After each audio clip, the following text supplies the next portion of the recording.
അസ്സലാമലൈക്കും. എൻ്റെ പേര് ഫാത്തിമ തസ്നി. ഞാൻ അസബ ലാംഗ്വേജ് അക്കാദമിയിലെ ഡിഗ്രി ഫൈനൽ ഇയർ സ്റ്റുഡൻ്റ് ആണ്. സർ, എൻ്റെ ചോദ്യം, സർ ഇതുവരെ നമ്മോട് സംസാരിച്ചു കൊണ്ടിരുന്നതും സമകാലിക കാലങ്ങളിൽ ഏറെ ചർച്ച ചെയ്യപ്പെടുന്നതുമായ ലിംഗസമത്വം എന്ന വിഷയത്തെ ബന്ധപ്പെട്ടാണ്. ഇസ്ലാം മുന്നോട്ട് വെക്കുന്ന സ്വർഗസങ്കല്പത്തിൽ പോലും പുരുഷ മേൽക്കോയ്മയാണ് കാണുന്നത്. പുരുഷന്മാർക്ക് ഹൂറികളും തരണികളും ഉണ്ടെന്ന് പറയുമ്പോൾ സ്ത്രീകൾക്ക് സ്വർഗത്തിൽ പോലും അവഗണനയാണ് എന്ന ആക്ഷേപത്തിന് എന്താണ് മറുപടി?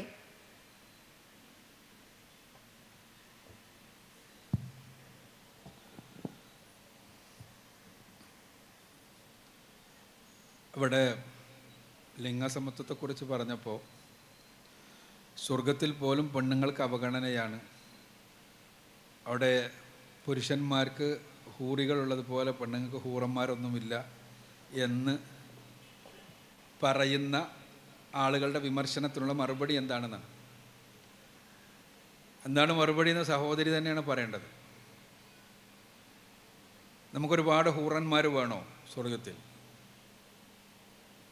അങ്ങനെയാണോ പെണ്ണിൻ്റെ മനസ്സ് ആഗ്രഹിക്കുന്നത്? ഞാനൊന്നാമത് പറഞ്ഞു, എൻ്റെ സംസാരത്തിൽ തന്നെ പറഞ്ഞു, സ്വർഗത്തിൽ ആണിനും പെണ്ണിനും ഒരിക്കലും യാതൊരു രൂപത്തിലുമുള്ള അവഗണനയും ഒരു രൂപത്തിലുള്ള അനീതിയും ഉണ്ടാകില്ല എന്ന് ഖുർആൻ വളരെ കൃത്യമായി പറയുന്നതാണ്. സഹോദരി വേണമെങ്കിൽ മറുപടി പറയുന്നവർക്ക് വേണ്ടി വചനം എഴുതി വെക്കുക. ഖുർആനിലെ 4-ാമത്തെ അധ്യായം സൂറത്തുൻ നിസാഇലെ 124-ാമത്തെ വചനം. ഇതേപോലെ ഒരുപാട് വചനങ്ങളുണ്ട്.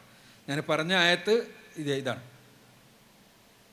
വമൻ യഅമൽ മിനസ്സാലിഹാത്തി മിൻ ദക്കറിൻ ഔ ഉൻസ വഹുവ മുഅ്മിനുൻ വലാ യുദ്ലമൂന നഖീറ വഹുവ മുഅ്മിനുൻ ഉലൈക യദ്ഖുലൂനൽ ജന്നത വലാ യുദ്ലമൂന നഖീറ. അവിടെ വലാ യുദ്ലമൂന നഖീറ എന്ന് പറഞ്ഞാൽ പെണ്ണിനും പുരുഷനും ഒരേപോലെ യാതൊരു രൂപത്തിലുമുള്ള വ്യത്യാസമില്ലാതെ അവർക്കെല്ലാം എന്താണോ ആവശ്യം അതെല്ലാം അവിടെ ഉണ്ട്. പിന്നെ എന്തുകൊണ്ടാണ് പുരുഷന്മാരോട് പ്രത്യേകമായി സ്വർഗത്തിലെ തരുണികളെക്കുറിച്ച് പ്രത്യേകം പറയാൻ കാരണം? സ്ത്രീകൾക്ക് അവരെന്താണോ ആഗ്രഹിക്കുന്നത് അതുണ്ട് എന്ന് പറഞ്ഞു, പുരുഷന്മാർക്കും അവരെന്താണോ ആഗ്രഹിക്കുന്നത് അതുണ്ട് എന്ന് പറഞ്ഞു. പിന്നെ എന്തുകൊണ്ടാണ് പുരുഷന്മാരോട് പ്രത്യേകമായി സ്വർഗത്തിലെ റൂലുകളെ കുറിച്ച് പറഞ്ഞത്? ഞാൻ പറയട്ടെ, ഒരു പുരുഷൻ അയാളോട് പറയാണ്, ഒരു 5-6 സ്ത്രീകൾ താങ്കളെ സുഖിപ്പിക്കുന്നതിന് വേണ്ടി, താങ്കളെ സംതൃപ്തിപ്പെടുത്തുന്നതിന് വേണ്ടി ഇന്ന സ്ഥലത്തുണ്ട്,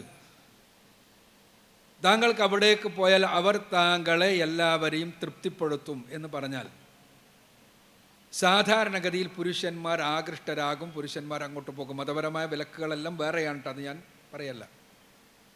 കാരണം പുരുഷ മനസ്സ് ആ രൂപത്തിലാണ്. ഒരു സ്ത്രീയോട് പറയാമെന്ന് വിചാരിക്കുക, 4-5 ശാരീരിക ക്ഷമതയുള്ള പുരുഷന്മാർ നിങ്ങളെ കാത്ത് ഒരു സ്ഥലത്ത് നിൽക്കുന്നുണ്ടെന്ന് പറഞ്ഞാൽ പെണ്ണ് അവിടേക്ക് പോവുകയാണോ ചെയ്യുക? അവിടുന്ന് ഓടി രക്ഷപ്പെടുകയാണോ ചെയ്യുക? അവിടെ ഞാൻ സൂചിപ്പിക്കുന്നത് പെൺമനസ്സും പുരുഷ മനസ്സും തമ്മിൽ വ്യത്യാസമുണ്ട്. പെണ്ണിന് കൊടുക്കുന്ന ഭൂമിയിലെ പരീക്ഷണവും പുരുഷന് നൽകുന്ന പരീക്ഷണവും തമ്മിൽ വ്യത്യാസമുണ്ട്. പുരുഷന് പെണ്ണിൻ്റെ സൗന്ദര്യം എന്നത് വലിയൊരു പരീക്ഷണമാണ്, നമ്മൾ മനസ്സിലാക്കുക. എന്തുകൊണ്ടെന്നാൽ പുരുഷൻ്റെ കണ്ണുകളിൽ നിന്നാണ് അവൻ്റെ ലൈംഗിക തൃഷ്ണ ആരംഭിക്കുന്നത്. ഒരു സ്ത്രീയുടെ ശരീരം കാണുകയും അത് അർദ്ധനഗ്ന ഭാഗമാവുകയും ചെയ്യുകയാണെങ്കിൽ പുരുഷ ശരീരത്തിന് തന്നെ വ്യത്യാസങ്ങളുണ്ടാവും. ഞാൻ നേരത്തെ പറഞ്ഞ ടെസ്റ്റോസ്റ്ററോൺ ഉൽപ്പാദിപ്പിക്കപ്പെടും, അതിൻ്റെ ഭാഗമായി ഡോപ്പമിൻ ഉണ്ടാകും, അവിടേക്ക് തന്നെ നോക്കി നിൽക്കാനുള്ള ആഗ്രഹം ഉണ്ടാകും. നോക്കി നിന്നാൽ അവരുടെ ശരീരത്തിൽ ലിംഗോദ്ധാരണം സംഭവിക്കും. ആ ശരീരത്തിൽ ലിംഗോദ്ധാരണത്തിന് ഉള്ള ശമനം എന്നുള്ള നിലക്ക് അവന് രതിക്ക് വേണ്ടി ആഗ്രഹിക്കും. ഇതെല്ലാം സ്വാഭാവികമായി സംഭവിക്കുന്ന സംഗതിയാണ്. ചുരുക്കത്തിൽ പെൺ ശരീരത്തിന് ദൃശ്യത പുരുഷന് വലിയ ഒരു പരീക്ഷണമാണ്. അതുകൊണ്ടാണ് താല്പര്യം തോന്നുകയാണെങ്കിൽ, ലൈംഗിക വിചാരം തോന്നുകയാണെങ്കിൽ പെണ്ണിനെ നോക്കാൻ പോലും പാടില്ല എന്ന് ഇസ്ലാം കൽപ്പിച്ചത്. നിങ്ങൾ സ്ത്രീകളെ കാണുമ്പോൾ കണ്ണ് താഴ്ത്തണമെന്ന് പറഞ്ഞത് അതുകൊണ്ടാണ്. പുരുഷന്മാരോടും സമമായ കൽപ്പന ഉണ്ട്, വേറെ. ഇതെന്താന്ന് വെച്ചാൽ പുരുഷനെ സംബന്ധിച്ചിടത്തോളം അവൻ്റെ കണ്ണുകൾ അവന് വലിയ പരീക്ഷണമാണ്. നിങ്ങൾക്ക് കാണാൻ കഴിയല്ലോ, ഇവിടെ നിന്ന് നേരെ ഒരു 10-15 കിലോമീറ്ററുകൾ റോട്ടിലൂടെ യാത്ര ചെയ്താൽ തന്നെ റോഡിൻ്റെ സൈഡിലെല്ലാം ഉള്ള എല്ലാ ഹോർഡിങ്ങുകൾ എടുത്ത് നോക്കുക. ആ ഹോർഡിങ്ങളിൽ അധികവും പെൺശരീരമാണ് പ്രദർശിപ്പിക്കപ്പെട്ടിട്ടുള്ളത്. സിനിമകളുടെ പോസ്റ്ററുകൾ എടുത്ത് നോക്കുക, പെൺശരീരങ്ങളാണ് പ്രദർശിപ്പിക്കപ്പെട്ടിട്ടുള്ളത്. ടെലിവിഷൻ തുറന്നാൽ കാണുന്ന ഇതുകൾ നോക്കുക, എല്ലാ പരസ്യങ്ങളും നോക്കുക, പെൺശരീരമാണ് പ്രദർശിപ്പിക്കപ്പെട്ടിട്ടുള്ളത്. എല്ലായിടത്തും പെൺശരീരത്തിൻ്റെ പ്രദർശനമാണ്. ആ പെൺശരീരത്തിൻ്റെ പ്രദർശനം നടക്കുമ്പോൾ അതിൽ നിന്ന് കണ്ണെടുക്കാതിരിക്കുക എന്നത്, അതിൽ കണ്ണ് പോകാതിരിക്കുക എന്നുള്ളത്, അത് ശ്രദ്ധിക്കാതിരിക്കുക എന്നത്, കണ്ണ് താഴ്ത്തുക എന്നത് പുരുഷന് വലിയൊരു പരീക്ഷണമാണ്.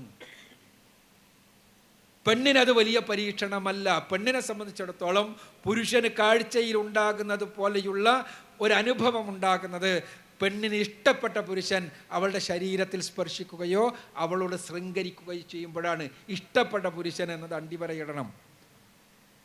അവൾക്ക് മനസ്സിൽ ഇഷ്ടപ്പെട്ട പുരുഷനുമായിട്ടുള്ള ശൃംഗരിക്കൽ മാത്രമാണ് ഇത്തരം സംഭവങ്ങൾ ഉണ്ടാക്കുള്ളൂ. പുരുഷൻ അങ്ങനെയല്ല.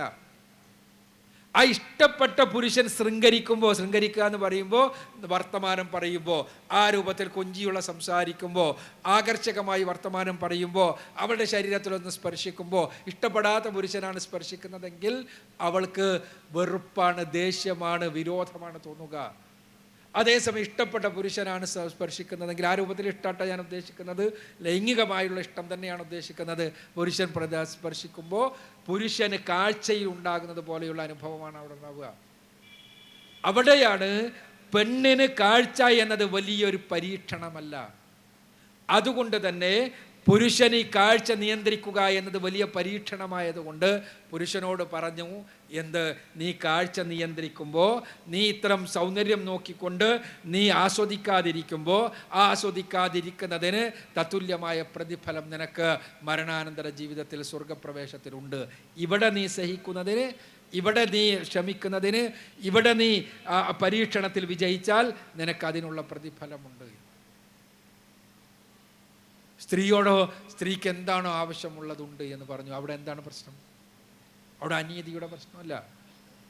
അവിടെ അനീതിയുടെ പ്രശ്നമില്ല. കാരണം അവിടെ പ്രത്യേകമായി പുരുഷന്റെ പരീക്ഷണമുണ്ട്. ആ പരീക്ഷണം പറഞ്ഞു എന്ന് മാത്രം. പെണ്ണിനെക്കുറിച്ച് പരിശുദ്ധ ഖുർആൻ പറയുന്ന രംഗങ്ങളിൽ നമുക്ക് കാണാൻ കഴിയും, അവളുടെ രംഗത്ത് അവൾ സൂക്ഷിച്ചാൽ, അവൾ ശ്രദ്ധിച്ചാൽ അവൾക്കുള്ള പ്രതിഫലത്തെക്കുറിച്ച്. അവൾക്ക് തടിമാടന്മാരായ പുരുഷന്മാരോ അല്ലെങ്കിൽ ആ രൂപത്തിലുള്ള പുരുഷ കേസരികളോ അല്ല ആവശ്യം. അവൾക്ക് മനസ്സിനിഷ്ടപ്പെട്ട ഇണകളാണ്. അവിടെ അവരുടെ ഭർത്താക്കന്മാർ മനസ്സിനിഷ്ടപ്പെട്ടവരാണെങ്കിൽ അവരുണ്ടാകും, അതല്ലെങ്കിൽ അവർക്ക് മനസ്സിനിഷ്ടപ്പെടുന്ന ഇണകളുണ്ടാകും എന്ന് പരിശുദ്ധ ഖുർആൻ റസൂലുള്ളാഹി സ്വല്ലല്ലാഹു അലൈഹി വസല്ലമയുടെ വചനങ്ങൾ നമുക്ക് മനസ്സിലാക്കി തരികയും ചെയ്തു. അവിടെ യാതൊരു രൂപത്തിലുമുള്ള ലിംഗ അസമത്വമില്ല എന്നാണ് ഞാൻ പറഞ്ഞതിൻ്റെ ചുരുക്കം.